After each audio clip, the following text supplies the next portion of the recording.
E aí, como vocês estão em relação ao eclipse, né? Mais um. Sempre é um tema que movimenta bastante a curiosidade em relação às previsões astrológicas, né? Porque eu acredito que todo mundo já saiba, né, que eclipse é sinal de uma movimentação muito grande, né, dentro de um movimento natural em que as coisas se encontram, né? Normalmente vem muitas novidades, vem geralmente novidades não muito positivas, né? Então vamos aí tirar essas dúvidas sobre o eclipse, sobre o que está acontecendo, sobre as possibilidades, né? Bom, como a gente já teve um eclipse lunar, que foi na lua cheia passada, onde a lua estava em Gêmeos e foi obscurecida, né?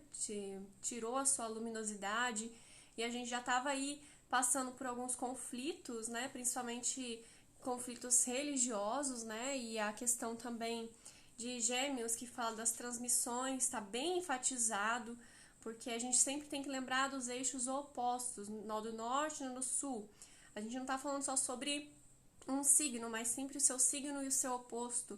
No caso, agora a gente está com o Sol ainda no signo de Gêmeos e a Lua encontrou com o Sol, porque a Lua tem um ciclo bem mais rápido, ela passa por todo o zodíaco em menos de um mês, né? São 28 dias.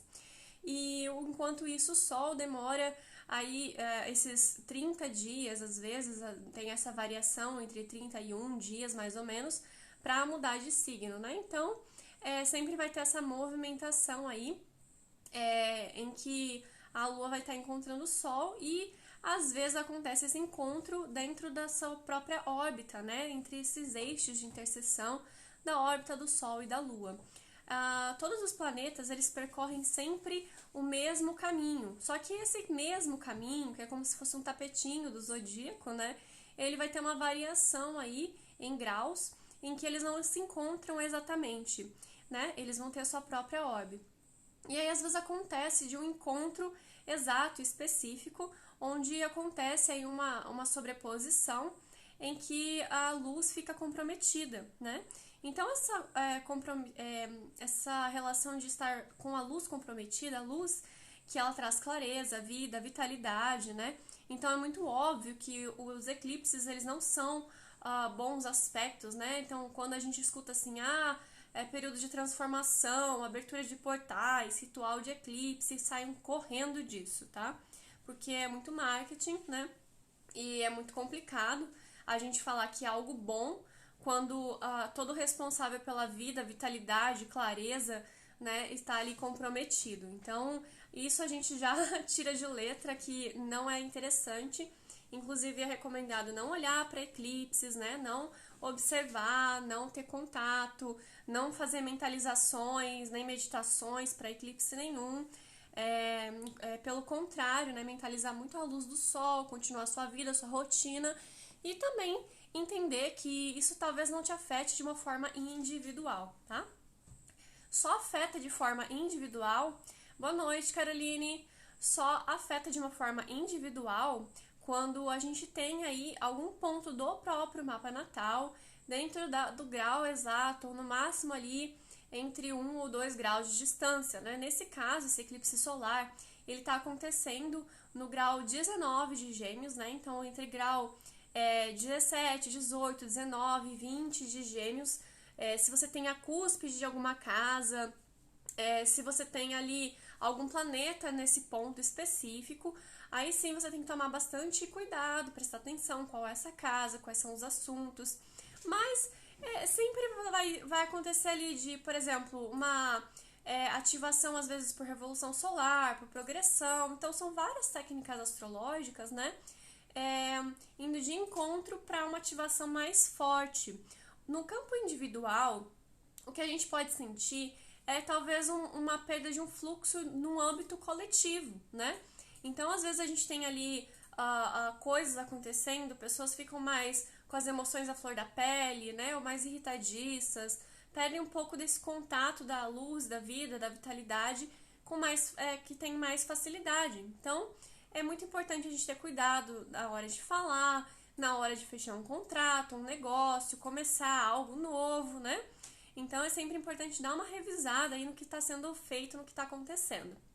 É claro que não precisamos nos desesperar, né? mas o que está sendo enfatizado em eclipses é um âmbito mais coletivo, né? Gostou da minha blusa? Minha blusa eu ganhei da minha sogra. Então, o eclipse é mais de uma relação coletiva, né? Mais política, mais sociológica, né? Com mais relação com ideologias, mas principalmente dentro de relações naturais, né? Catástrofes naturais. Então, dentro dos históricos, está muito marcado, né? A presença de terremotos, maremotos, né?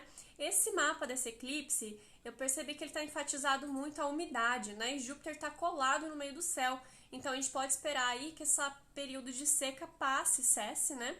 E que venham mais chuvas, né? Chuvas até um pouco descontroladas. Mas, além das chuvas, outras coisas transmissíveis pelo ar, né? Pode ser que tenha uma relação com muitos ventos, além das chuvas, né? Mas todas as transmissões, principalmente as transmissões de doenças. Porque a gente tem ali um trígono do elemento ar, que está bem enfatizado. Mercúrio está retrógrado, ou seja, enfatiza novamente essa questão da transmissão, né? Da questão da comunicação. Então, a gente pode até ter uma questão virtual, né? Uma relação de vírus virtual, né? Ou alguma relação com mosquitinhos. Aqui tem por toda parte, né, bichinhos? Vírus virtuais, ou até mesmo alguma relação de complicação virtual, né? Ou talvez, assim, algum pane na internet, ou em alguma rede social. A gente pode ter esse tipo de situação aí, tá? Além disso, a questão na relação da comunicação em si, muitas coisas que foram ditas, acordadas, né, dentro de acordos mesmo, né, ou prescritas, ou decretos, ou formas de entendimento vão ser revistas durante esse período, né, já estão acontecendo. Lembrando que os eclipses, eles não vão ter efeito só na data, né, alguns astrólogos apontam até alguns meses antes e depois de cada eclipse. Então, sempre a gente tem que ver de uma forma mais ampla, né? E porque não é exatamente uma influência, né? Ela é uma correspondência. Então, é um movimento espelhado em que acontece o movimento dos astros e a gente entende o que está acontecendo aqui também. Né? E a partir desse entendimento, desse movimento, a gente começa a tomar mais consciência, né? E evitar algum tipo de situações que muitas vezes antes a gente fazia sem pensar. Então, os eclipses, eles vêm para realmente botar um freio ali e para a gente perceber o quanto que a gente é dependente dessa relação da natureza e o quanto tudo está interligado.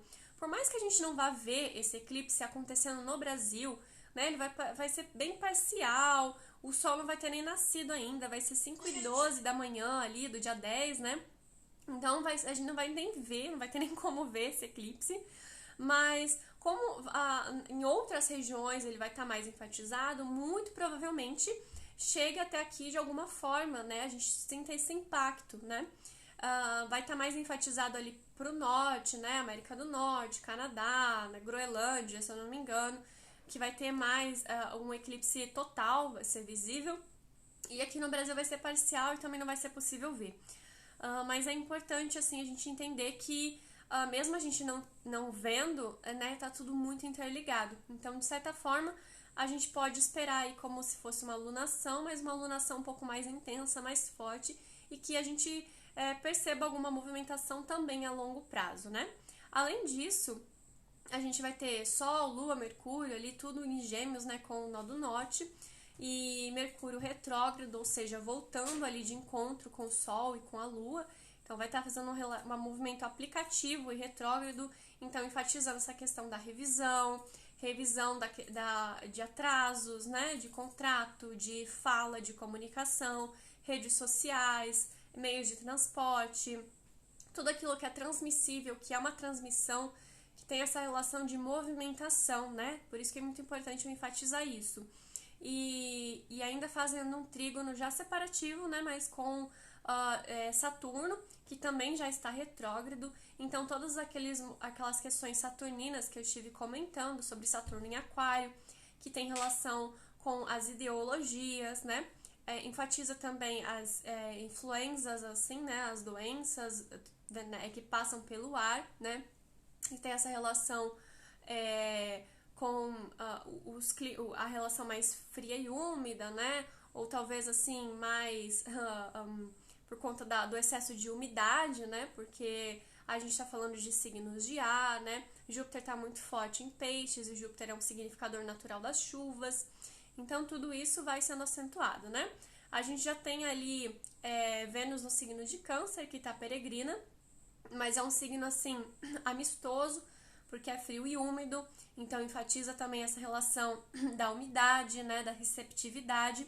E Marte, né, o nosso pequeno maléfico, que apronta bastante, ele está saindo de sua queda, né, está nos seus últimos momentos ali de humilhação, digamos assim, né, da relação de dificuldade na hora de agir.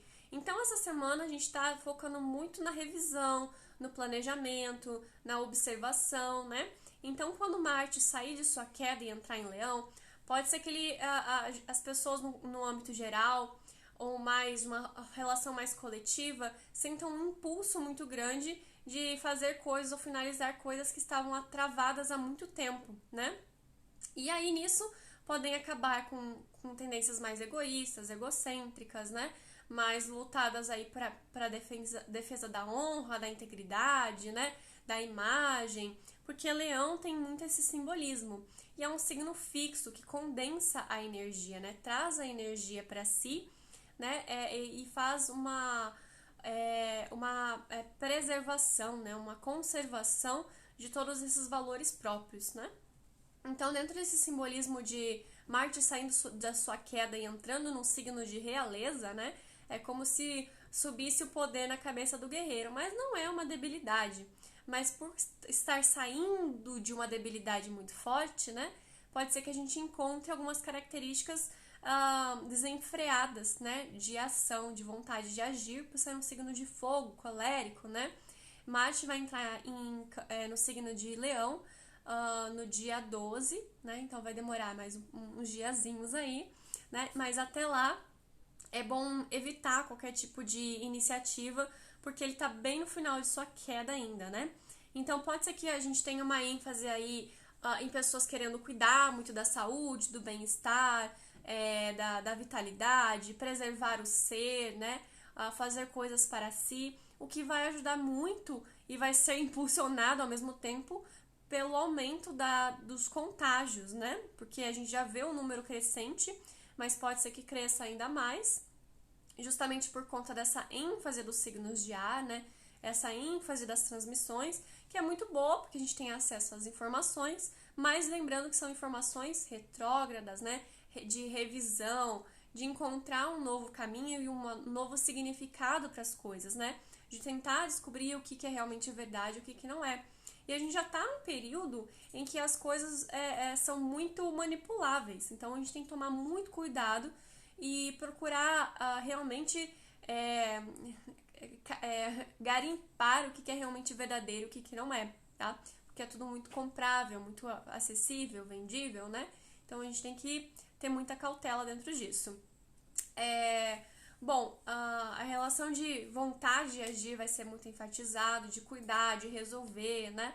De tentar ser mais generoso, né? De tentar realmente ajudar o próximo, pode ser que aconteça também, né? Num movimento mais otimista, a gente pode esperar desse Marte no signo de Leão, para tentar realmente compensar esse excesso de dificuldades que estão para vir, né? Em âmbito mundial, né? Não só da questão da doença, das doenças que estão por aí, né? Mas também de outras coisas que podem aparecer, como catástrofes naturais ou dificuldades com os meios de comunicação aí, né? Principalmente a internet. Então, é uma relação do contraste, né? Das pessoas tendo uma reação mais positivista, uma tentativa de reação mais positivista em meio a tanta dificuldade, tá? Lá por sábado é que o céu dá uma facilidade um pouco maior, né? Pra gente tentar movimentar mais as coisas. Mas até lá é muito importante a gente aguardar, né? E observar os movimentos, mas sem pirar a cabeça, né? Por favor, porque lembrando que é um movimento mais global, mundial e não tão pessoal, ok? É só ter mais cuidado na hora de agir, né? Ter mais cautela na hora de fechar algum acordo, contratos e coisas do tipo. Se vocês tiverem mais perguntas sobre o eclipse, eu vou estar abrindo a caixinha, né, para vocês interagirem por lá. Mas eu também já fiz alguns textos de preparação explicando, né, estão nas redes sociais ali. E se vocês gostaram da informação, eu peço que compartilhem, né, para que mais pessoas fiquem sabendo, né. Lembrando também que eu ensino astrologia e eu também faço consultas de mapa astrológico. Para saber mais é só me mandar uma mensagem, né? Conto com a participação de vocês.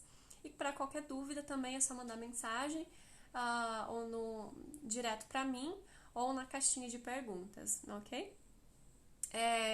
Grata aí para quem entrou pela interação, espero que vocês assistam desde o começo também, ok?